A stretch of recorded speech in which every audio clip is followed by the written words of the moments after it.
Paul Christophe, bienvenue. Bonjour Christophe Barbier. Ministre des Solidarités, il en a donné tout votre titre. Moi, j'y ajoute quand même que vous avez été maire de Zuidcote. Tout à fait, bien connu pour son film Week-end à Zuidcote. Exactement, Week-end à Zuidcote. Remarquable film avec Jean-Paul Belmondo, François Perrier, entre autres. Exactement. Magnifique film. Et vous êtes membre de Horizon, le parti d'Édouard Philippe. Dans le Monde de ce week-end, vous disiez la censure, je me défends d'y penser. Aujourd'hui, vous êtes obligé d'y penser, non ? Oui, alors aujourd'hui, je suis combatif et déterminé. Alors combatif parce que la situation est grave. On sait très bien que les enjeux qui sont derrière cette motion de censure, et déterminé parce que je pense qu'il faut la combattre dans l'intérêt des Françaises et des Français. Vous pensez vraiment que ça peut encore être sauvé ? Est-ce que une trentaine de socialistes peuvent se retirer ? Est-ce que quelques lepénistes peuvent avoir un état d'âme ? Il faut en appeler à la raison de toute façon. Moi, je vois bien qu'aujourd'hui, cette motion de censure, c'est un peu sauter de l'avion sans avoir vérifié son parachute. On connaît les enjeux économiques qui sont sous-jacents, on connaît l'impact que ça aurait sur les politiques qui sont les miennes. Par exemple, il ne vous a pas échappé que mon budget est en hausse de 4,5 milliards, qu'on s'adresse à la fois aux familles pour les gardes d'enfants, à la fois aux personnes âgées, et qu'on connaît les enjeux de vieillissement d'ici 2030 qui sont conséquents. Ça s'adresse aussi aux personnes en situation de handicap, avec des budgets conséquents qui y sont consacrés, et s'adresse à la pauvreté, à la lutte contre la pauvreté et à l'égalité femmes-hommes avec une hausse de 10% des budgets. Mais les oppositions disent pas de souci, tout ce qui était bien dans ce budget, on le retrouvera dans 3 semaines avec d'abord une loi spéciale, puis ensuite une loi rectificative. Alors je l'entends, mais comment y croire ? On s'adresse à qui ? À des oppositions qui n'ont pas réussi à se mettre d'accord entre elles. Vous avez vu la construction du budget de la sécurité sociale en commission. Ils l'ont tellement transformé qu'ils n'ont même plus été d'accord pour le voter à la fin. Ça n'a pas de sens. Qu'est-ce qui a raté dans cet automne budgétaire ? Qu'est-ce qui s'est mal passé ? C'est le socle commun qui n'a pas fonctionné. Il n'y avait même pas d'intergroupe à l'Assemblée. C'est Michel Barnier peut-être qui a trop laissé les parlementaires jouer avec son budget ? Vous savez, quand on laisse pas les parlementaires s'exprimer, c'est de la censure. Et quand on laisse trop les parlementaires s'exprimer, c'est de la censure. À un moment donné, il faut être cohérent et honnête intellectuellement. Moi, ce que j'observe, c'est que ce budget, il est rentré avec une proposition gouvernementale. Il a été transformé, remanié à l'Assemblée et au Sénat, et il est issu d'une commission mixte paritaire. Que les Françaises et les Français soient bien informés. Ça veut dire que les parlementaires se sont mis d'accord sur une proposition budgétaire. C'est leur budget finalement. C'est le budget des parlementaires, donc c'est pas le budget du gouvernement, et ils sont prêts à s'auto-censurer quelque part en refusant l'adoption de ce budget. C'était pas arrivé depuis 14 ans que les parlementaires se mettent d'accord sur un budget en commission mixte paritaire.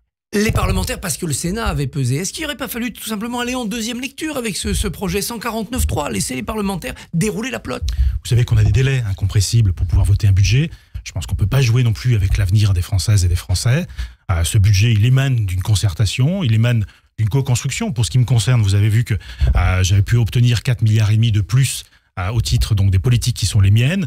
Ça a fait consensus. Je pense que dans la méthode, le dialogue, la co-construction, on a montré en tout cas que nous, du point de vue du gouvernement, on était prêts à le faire et à atterrir sur des choses concrètes. Alors, hier, dans un communiqué, parlant de la fraternité, de ce bel enjeu de fraternité, vous dites que cette censure fait porter un risque immense à notre modèle de solidarité. Les oppositions, notamment LFI, disent vous criez au chaos, les cartes vitales marcheront le 1er janvier. Oui, alors moi je n'ai pas dit que les cartes vitales ne marcheraient pas. Vous n'avez pas dit. Ce que je peux dire aujourd'hui, c'est que l'ensemble de ces dépenses seront contrariées fatalement puisque le budget ne sera pas voté. Ce que j'observe quand même, c'est que tous les acteurs du pacte des solidarités, tous celles et ceux que je rencontre dans le quotidien, me demandent de la stabilité. J'étais vendredi dernier avec le président Glaise, le président du département de Gironde, du conseil départemental de Gironde, qui est aussi le président du groupe de gauche à l'ADF, l'Association des départements de France. Il me dit, Paul Christophe, il faut de la stabilité. Je pense que c'est ça aussi le message qu'il faut entendre, ce chaos permanent que nous propose aujourd'hui LFI ou le RN ne sera mortifère pour notre pays. Quel est leur but ? Vous croyez qu'ils veulent mettre le chaos dans le pays ? Pourquoi ? Faire démissionner Emmanuel Macron ? C'est quand j'ai été réélu député à l'issue donc, de la dissolution, j'ai dit qu'il va enfin falloir faire passer l'intérêt général avant l'intérêt politique. Et là, nous nous heurtons à des gens qui sont dans le temps politique. C'est-à-dire qu'ils ont tous dans le viseur, vous l'avez bien compris, 2027. Ils veulent tous être calife à la place du calife, quitte à sacrifier les Françaises et les Français. Et ça, c'est pas acceptable. Cet horizon 2027 un peu égoïste, c'est aussi le cas pour Laurent Wauquiez, c'est le cas pour Gérald Darmanin, c'est le cas pour Gabriel Attal. Le socle commun n'a pas été épargné par cette hubris. Peut-être, mais pour autant, regardez, chacun a fait les efforts nécessaires pour faire en sorte que la commission mixte paritaire adopte un budget. Donc ça prouve quand même qu'il y a eu un peu plus quelque part d'esprit collectif au sein de ce socle commun. 2 milliards pour la branche famille, 2,5 milliards pour la branche autonomie. Au 1er janvier, on ne les aura pas, normalement, si la censure est votée. Qu'est-ce que ça va changer ? Qu'est-ce qui va manquer, du coup ? Ce qui va être compliqué à expliquer aux Françaises et aux Français, c'est qu'on regarde des besoins qui sont identifiés, qui sont connus. Je parlais tout à l'heure du vieillissement de la population. Vous savez que le choc démographique qui nous attend en 2030 va être très conséquent, que nos politiques sociales ont besoin d'être accompagnées et soutenues. Je pense en particulier au département. Derrière les réformes que je proposais, il y avait une réforme du financement des EHPAD également. On sait qu'ils sont quasiment tous en déficit aujourd'hui. Donc voilà les enjeux de demain. C'est-à-dire que tout cela va se fragiliser encore plus et je pense même qu'il y aura de la casse. C'est-à-dire que certains ne pourront plus supporter les déficits qui sont déjà présents aujourd'hui. C'est-à-dire qu'il y aura des EHPAD qui vont fermer ? C'est possible. La gauche dit oui, mais les EHPAD, en fait, c'était que 23 départements qui étaient concernés. C'était une extension qu'on devait faire en 2024 qu'on n'avait pas faite. Non, c'était finalement un rideau de fumée. C'est un peu plus que ça. Je les invite à relire le budget. C'est intéressant comme réflexion finalement, puisqu'on injecte 200 millions d'euros au titre donc du fonds qui viendront abonder ces déficits. On y ajoute une réforme effectivement à l'aune de 23 départements qui va fusionner les sections, qui permettra d'injecter 200 millions supplémentaires encore dans les EHPAD. Et surtout, on a un amendement qui permettait de créer une trajectoire d'accompagnement des départements pour supporter les dépenses d'APA et de PCH, donc d'allocation personnelle d'autonomie et de prestations de compensation. Tout le social que fait le département. Bien sûr, tout ce qui le fait le quotidien de concitoyens, plus 100 millions encore qui venaient accompagner les aides à domicile. Et on sait combien leur travail est précieux auprès de nos concitoyens qui veulent rester à domicile. Là encore, la gauche dit oui, ce que Paul Christophe a obtenu pour les départements dans le PLFSS, la sécurité sociale, le PLF le reprenait au département en baissant les dotations. Non, c'est une vision forcément un peu simpliste des sujets. Après, ils sont dans leur champ politique, je le comprends. Moi, je suis un pragmatique. Si les départements de France ont accepté qu'on construise la sorte, vous pouvez imaginer que c'était à leur profit. Il devait y avoir aussi une aide à la petite enfance prolongée. Donc, qu'est-ce qui va manquer là ? Qu'est-ce qu'on a raté ? Petite enfance, c'est la création de 35 000 places supplémentaires. On sait combien la garde d'enfants est le premier frein au retour à l'emploi. C'est ce que nous expriment les concitoyens. Les démonstrations sont robustes. Nous avions donc cette volonté de mettre en place ce qu'on appelle le service public de la petite enfance, donc qui vient à l'aune des communes organiser l'offre auprès des citoyens et surtout aussi la sécuriser. Les événements récents nous démontrent combien il faut sécuriser à la fois de l'accueil des enfants, mais aussi le travail pour celles et ceux qui y travaillent. Et pour les handicapés, hier à votre place, on avait votre collègue Charlotte Parmentier-Lecoq. Le grand combat de Michel Barnier, c'était contre le handicap mental. Il voulait en faire une cause nationale. Là aussi, on va perdre du temps et perdre des moyens. Bien sûr, alors, il y a deux sujets importants qui sont portés par le budget. Il y a le premier, effectivement, qui concerne la création de nouvelles solutions. Je dis bien solutions, ce n'est pas forcément des places. Donc ça va de l'accueil de l'enfant en situation de handicap jusqu'à, effectivement, l'hébergement qui serait proposé. C'était 270 millions d'euros que nous injections sur ces solutions pour en valider 15 000 dès la fin 2025. Et puis, il y a la grande cause nationale qui était portée par Michel Barnier au titre de la santé mentale. Vous savez que j'ai beaucoup travaillé, moi, sur la question des proches aidants. C'est à la fois la santé mentale de la personne qui est victime d'une pathologie, je pense en particulier aux maladies neurodégénératives très présentes dans notre quotidien. Mais de celles qui renoncent à sa vie et ceux qui pour accompagner un parent. Tout à fait, qui se sacrifient quelque part, avec toute la noblesse qu'il y a derrière ce mot, pour accompagner donc leurs proches et sur laquelle va peser toute la charge mentale de cet accompagnement, plus celle du quotidien. Et je pense que voilà, je trouve dommage qu'on sacrifie quelque part cette politique à l'aune d'enjeux politiciens. Dans votre portefeuille, il y a aussi l'égalité homme-femme. Alors, ça a peut-être besoin de moins de financement, mais là aussi, il y a des mesures qui vont prendre du retard. Alors moi, j'ai l'habitude de dire égalité femmes-hommes, ne m'envoyez pas. C'est déjà faire l'égalité femmes-hommes que de ne pas dire égalité homme-femme. En soi, j'avais effectivement, par négociation, obtenu une hausse de 10% de ces crédits. C'est pas neutre, alors ça c'est dans le PLF, pas le PLFSS pour être technique, mais ça me permettait en tout cas de mieux accompagner finalement ce qu'on appelle le PAC Nouveau Départ et en particulier l'allocation universelle d'urgence à laquelle je tiens beaucoup. Lorsqu'une femme malheureusement victime d'actes conjugaux condamnables doit quitter le domicile en urgence, se projeter dans un nouvel avenir, il faut une aide au départ et donc c'est ce que proposait ce budget. Ça peut monter jusqu'à plusieurs centaines d'euros. Tout à fait. Pour une femme. C'est le PLF, vous le disiez. Certains disent, mais là, c'est le budget de la Sécu qui va tomber.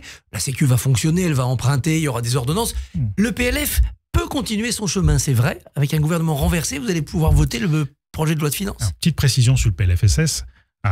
Vous pouvez effectivement par ordonnance valider une certaine ouverture de crédit, mais vous ne pouvez pas, sans une nouvelle loi, autoriser la collecte de la CSG et la CRDS. Alors c'est pas neutre, parce que quand même c'est ce qui vient nourrir la dépense. On dépense, mais vous on pouvez dire j'ai les crédits ouverts, mais si vous n'avez pas les recettes, vous ne pourrez rien dépenser.